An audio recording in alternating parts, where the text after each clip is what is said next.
तुम्हाला दाखवतो मी 8 फूट कापूस उच बघ किती उच आहे. बा तुम्हाला दाखवतो मी इथं बा हे कसं सोलर पडलेलं आहे उपटून. Hey guys good morning, welcome to new my blog. बघा आज आपल्याला कापूस उपटायचा आहे सगळा. आपल्याला की लाईन घेऊन जायची आता तीन लाईन आहेत, त्याची आपल्याला एक लाईन बनवून घेऊन जायची. आता एक कापसाची लाईन 2 3 आता आपल्याला एवढी कडीपर्यंत उपटायची. तुम्हाला दाखवतो मी कापूस उपटून त्याच्यामुळे बरं माती किती येते.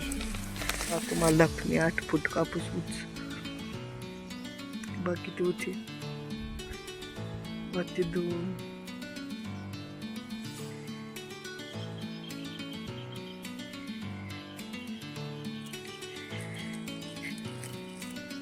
बघा इतका अर्धे लाईन उपटून झालेली. आता राहिली होती अर्धे उपटायची. शेंडे कापायचे, मोर कापी ते गोराला खायला. वरचे शेंडे बाहेर एगार दिसतात ते. आपली आत्ताची पहिली लाईन कडे लागलेली आहे. केवढा उपटायचा राहिलाय कापूस.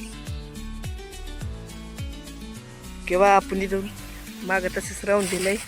इथून मोर उपटायचं आपल्याला कापूस. इथून अर्ध्यातून आपण केलेलं आहे आउट तयार. लाल कुरकुडे किती कापूस उपटे पण किती निघलेत. काय त्याने असले लाल कुरकुडे. बा आपण ज्या अर्ध्यातून लाईन आणली होती बा इथून पुढं ती बी झालेली आता कडी लागलेली आहे. बघा फुलं तुम्हाला दाखवतो किंवा 3 रंगाची फुलं इथे बा. हे लाल आणि याच्या त्याची बाहेर पिवळा आहे आणि गुलाबी. ती गुलाबी आणि पिवळ्याची किंवा आमच्याकडे याला म्हणते तर घाणेरी म्हणते तिला.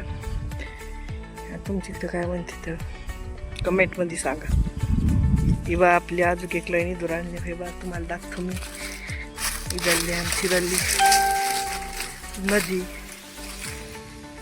किंवा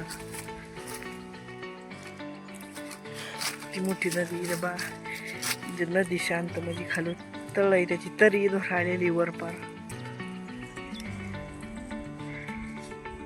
हे बा तुम्हाला दाखवतो मी इथं बा. हे कसं सोलर पडलेलं आहे उपटून. मागं ते तुम्हाला व्हिडिओमध्ये दाखवत पाऊस. तेव्हा इथं लाकूड गुतून ते सोलर मोडलेलं आहे बा.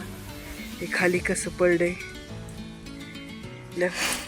गोराला किती मोठा डिगला झालाय पाळला आता सगळ्याचा शेंड्याचा बा. एवढा आपला कापूस उपटून झाला तिथून एवढा कोपरा. आता तो ते बा तिथून पलीकडे राहिला जेव्हा आपण अर्ध्यातून लाईन धरली होती तिथून.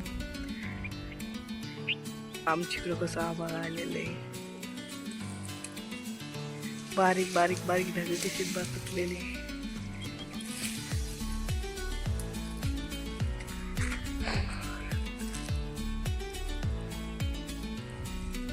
हे बघा आपला सगळा कापूस आता उपटून झालेला आहे. आता मी आता काढायला शिवरीचा पाला मी मोडून चाललोय घेऊन. आता